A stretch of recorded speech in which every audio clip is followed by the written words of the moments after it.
On Read, Write, Roar, discover the beauty of Sleeping Bear Dunes and learn why protecting our national parks is so important. Then, join an adventure through Michigan's Pictured Rocks National Lakeshore, exploring its stunning cliffs, forests, and beaches. Let's go read, write, roar. This program is made possible in part by the state of Michigan and by viewers like you. Thank you.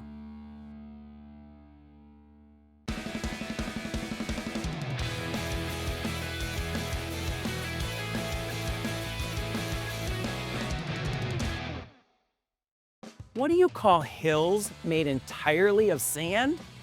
Dunes! And Michigan has many dunes, including ones located at the Sleeping Bear Dunes National Park in Empire, not too far away from Traverse City. Hey, it's me, Mr. Peterson, and today, along with the help of Ranger Dave, we're going to learn about Sleeping Bear Dunes, why national parks are important, and how we might be able to help spread the word about our amazing parks. Before we get too far, let's talk about dunes.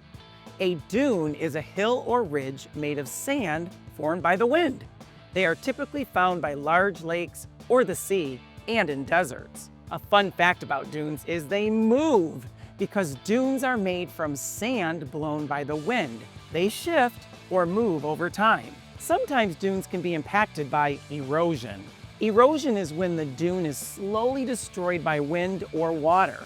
Erosion is a natural process, but sometimes erosion can be sped up by the actions of humans. So it's important that we do our best to make sure that our dunes are preserved or protected. Now that we've learned a bit more about dunes, let's spend some time learning with Ranger Dave. Hello, my name is Ranger Dave. I'm a park ranger here at Sleeping Bear Dunes National Lakeshore. Sleeping Bear Dunes is a National Park Service site located in northwest Lower Michigan. Since our state looks a bit like a hand, I can point to it and show you where that is. Somewhere sort of on the outside of the pinky finger over here. National parks are special areas set aside by the U.S. government. They often contain unique landscapes, wildlife, history, or some combination of these things.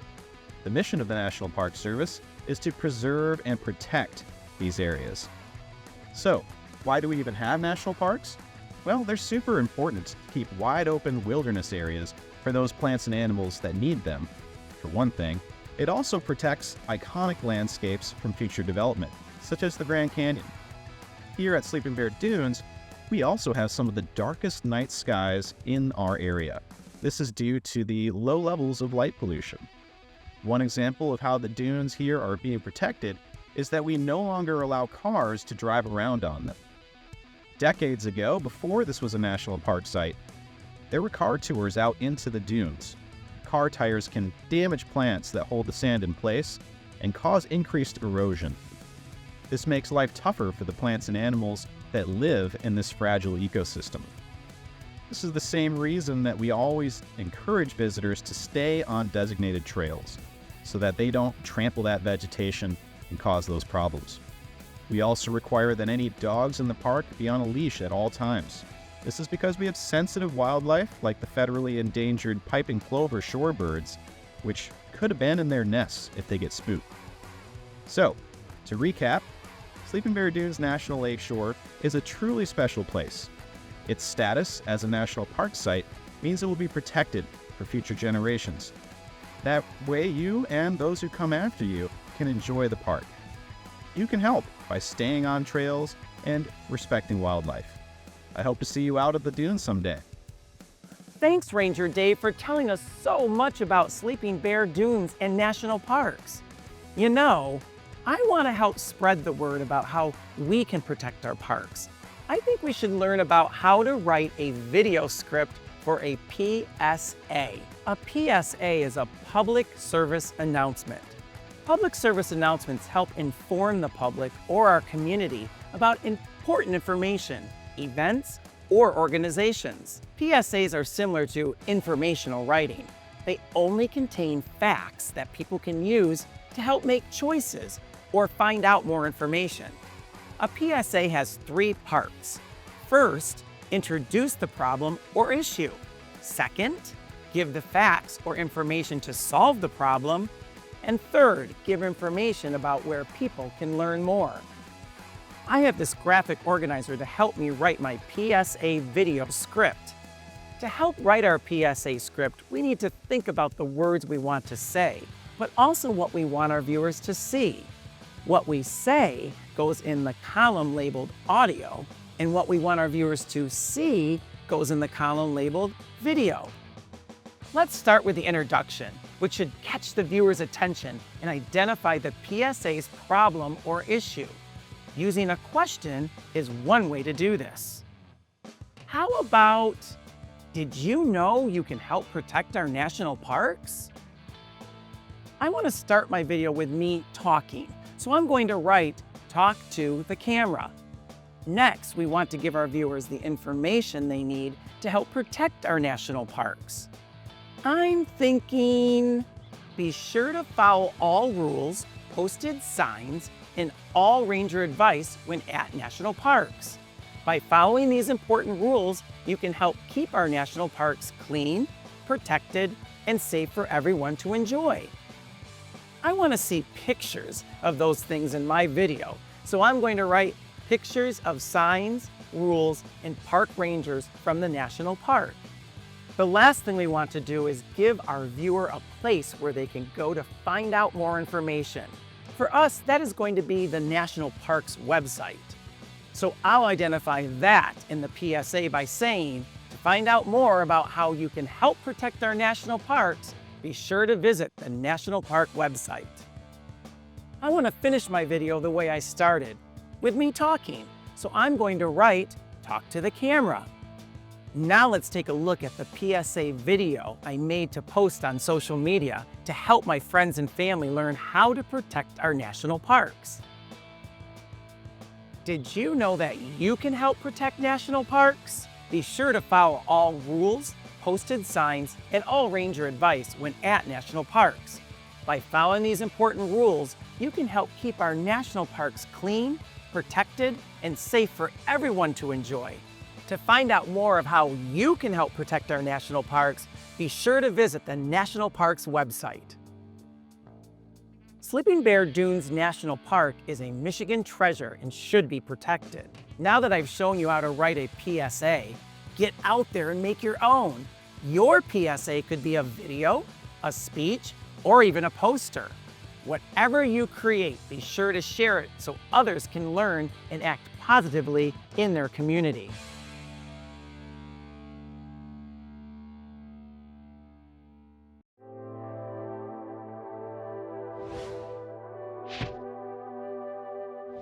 Miss AP here to help restore your energy. Today we are going to be learning how to do some basic yoga poses. But before we do, let's start with our warm-up. Since we already learned how to do a squat in the last unit, let's do 3 squats to warm up. 1, 2, 3. Nice job. Now that we've warmed up our body, we are ready to exercise. Today we are going to learn another yoga pose called the forward fold. Let's stand in our ready position, feet apart, hands at our sides. We are standing tall and ready. For this move, we're going to make sure that our knees are slightly bent. From here, we're going to take a deep breath in, bringing your arms up to the sky, breathing out. We're going to go right into that forward fold, coming down to the ground. Feeling that stretch, knees are slightly bent, coming into your rolling, ready position. Last time, deep breath in, arms up to the sky, breathing out, coming forward into your forward fold. Feel that stretch, coming back into our rolling, ready position. Nice job. Give yourselves a big clap, clap. Let's cool down by taking 2 deep breaths. Deep breath in, deep breath out. Deep breath in, deep breath out. Great job.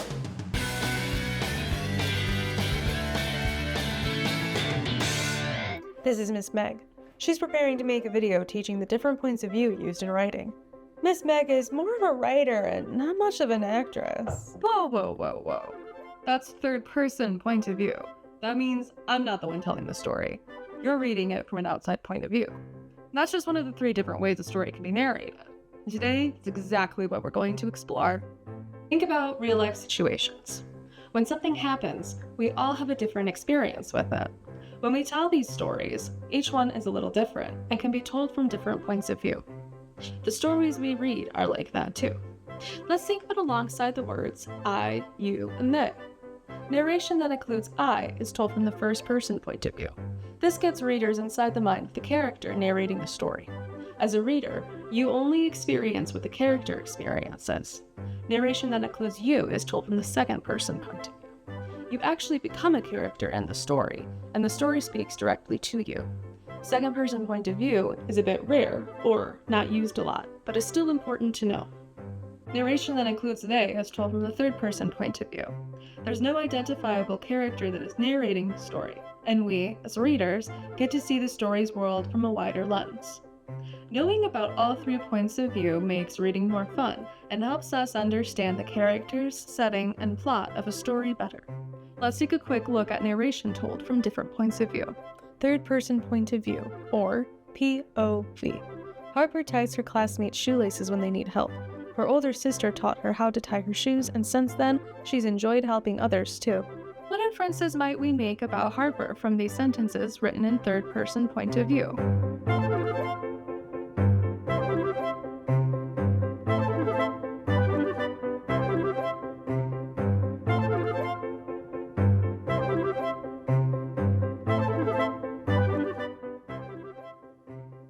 Right. Harper enjoys helping, is kind, and has a caring older sister. If the same narration was told from first person, Harper might be humble and say, I tie my classmates' shoes for them. I learned from my older sister Jenna. Here, we not only learned that Harper's older sister taught her how to tie the shoes, but also that her sister's name is Jenna. That's a nice personal touch compared to what the narrator from third person tells us. But what about second person? Well, that can be as simple as, you tie your classmates' shoes for them. Your older sister, Jenna, taught you.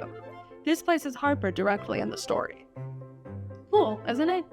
Together, these examples can help us conclude that Harper and Jenna come from a thoughtful, caring family that helps others. Let's practice what we've learned about the different points of view. Currently, this sentence is being told from a third-person point of view. He's the best skateboarder in the 4th grade. He never falls down. It's his favorite hobby. Now, let's try rewriting it so it's told from a first-person point of view. How should we do that? Here's a hint. First person is I, so we switch out the he for I, and my for his, since my goes with I. Phew. So that makes it, I'm the best skateboarder in the 4th grade. It is my favorite hobby. Great work! See how that became more personal than first-person point of view? The narrator is telling us about their self-confidence as a skateboarder. Now, let's take it from first person and turn it into second person. How should we do that? Here's a hint. Second person is you. So we switch out I for you and my for your. That becomes, you are the best skateboarder in the 4th grade. It is your favorite hobby. This directly places the reader in the story and gives them a point of view of the best skateboarder in the 4th grade. Nice job! Practice your new skills at home by writing your own story. Start in first person, then second person, and write your grand finale in third person point of view.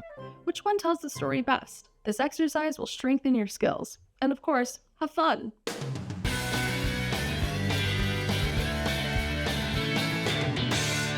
Michigan is special for many reasons. We're the only state that touches 4 of the Great Lakes.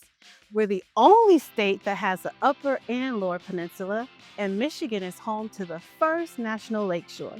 Never heard of a National Lakeshore? You're in the right place. Hi everyone, I'm Miss Rogers. One of my favorite places to visit is a beautiful area in the Upper Peninsula called Pictured Rocks National Lakeshore. A national lakeshore is a special area of land that's protected by the government because it has natural features that need to be preserved. This all falls under the National Park Service at the U.S. Department of the Interior. In 1961, Senator Philip Hart introduced a bill to preserve or save pictured rocks because of the area's natural beauty and unique rock formations. In 1966, President Lyndon B. Johnson signed the bill that created the Pictured Rocks National Lakeshore, becoming the first national lakeshore in the entire USA. I'm so glad the park will be protected for generations to come because the views there are breathtaking and there's so much to do. We'll learn a lot about the Pictured Rocks Lakeshore today, but how can we organize, connect, remember, and better understand new ideas and vocabulary about the lakeshore? Well, one way to do this is to create and use a semantic map. A semantic map is a special drawing that helps you see how different ideas or words are connected. It shows how things relate to each other so you can understand and remember them better. Semantic maps are particularly helpful when studying stories and articles. To show you how it works, let's use a couple of paragraphs about, you guessed it, Pictured Rocks National Lakeshore. Before we begin reading, let's preview some vocabulary words. Cliffs are high walls made of rock that can be found on the edges of oceans, lakes, or mountains. Vast means something that's really, really big or wide, like it goes on forever. For instance, an ocean is vast because it covers a huge area. Marveling means looking at something with amazement because it's really cool. Sand dunes are big hills made of sand. They form when the wind blows sand into a pile, and sometimes sand dunes get so big you can actually climb them. Now that we're clear on important vocabulary, let's get into our reading. Pictured Rocks National Lakeshore is a special place located along the southern shore of Lake Superior in Michigan's Upper Peninsula.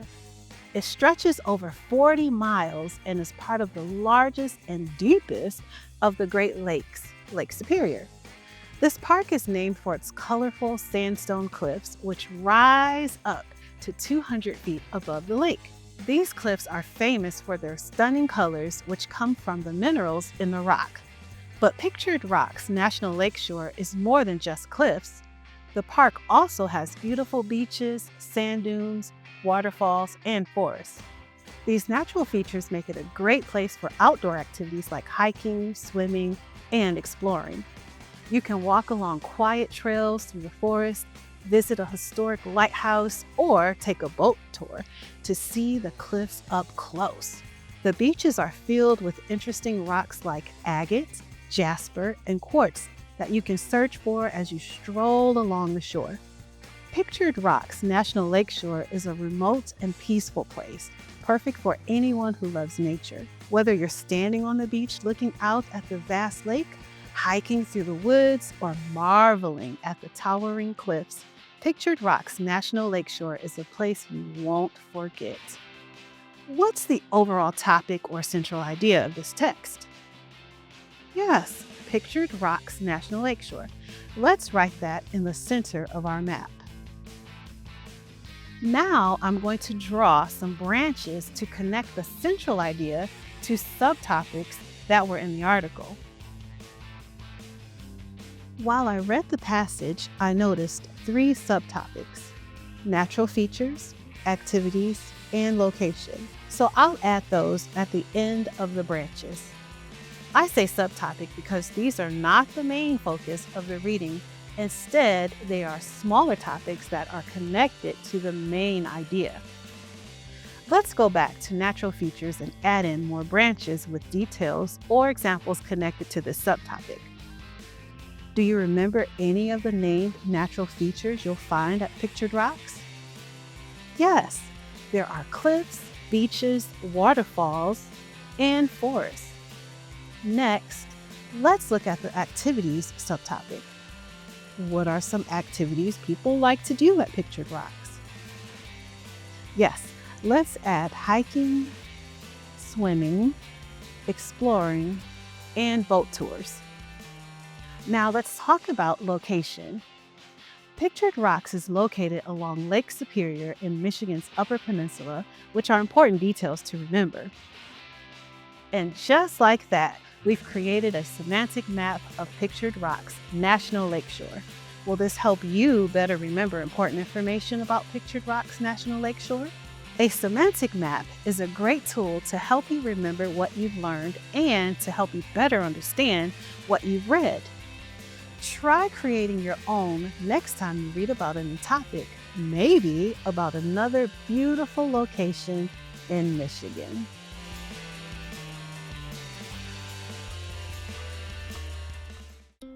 Hi, I'm naturalist Paul Roots. Do you think the only place you can find great paintings is an art museum? Well, I'll change your thinking as we discover how nature can inspire art, reading, and writing. Today we're visiting the Thomas Township Nature Center and Preserve. We will explore how art is used to build awareness and appreciation of the wildlife around the Tittabawassee River. We want to engage your inner artist with some nature journaling. So grab some paper and let's create art.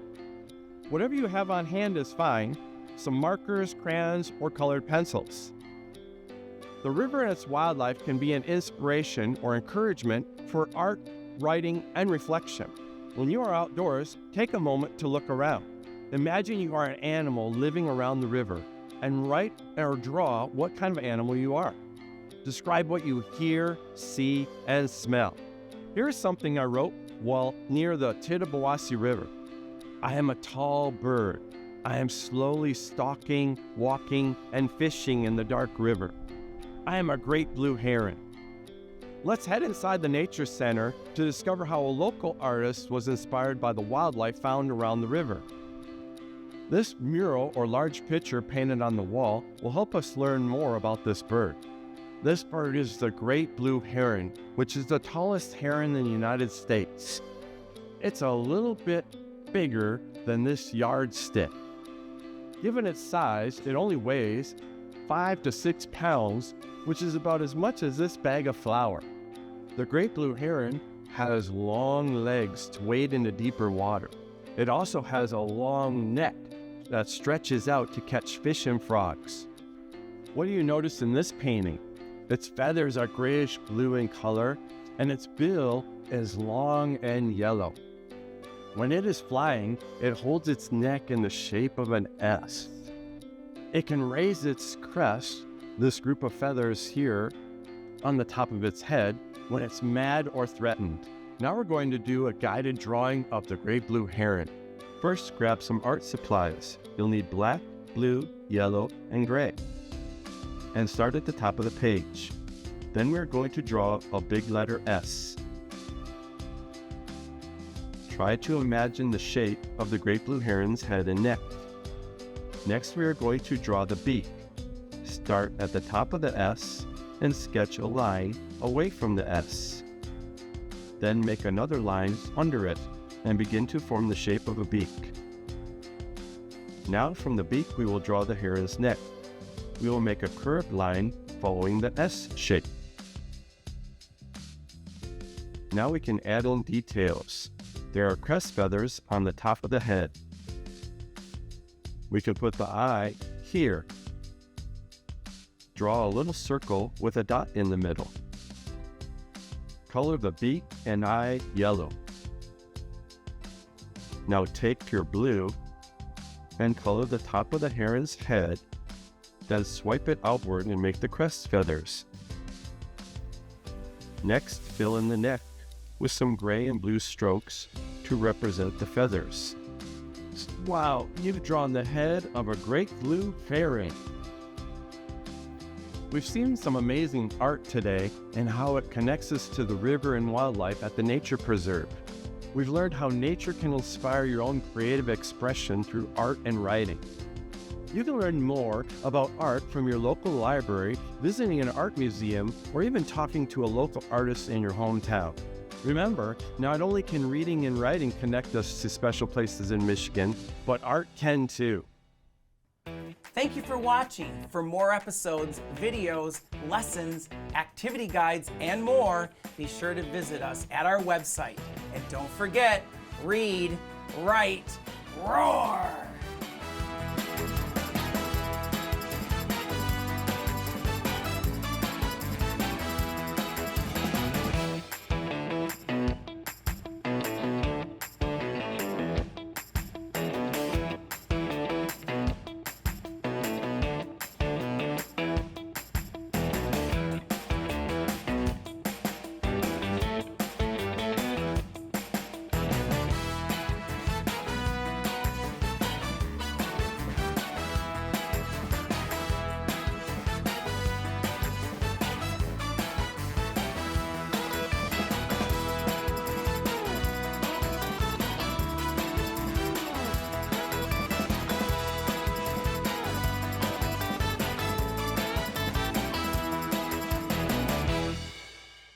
This program is made possible in part by the state of Michigan and by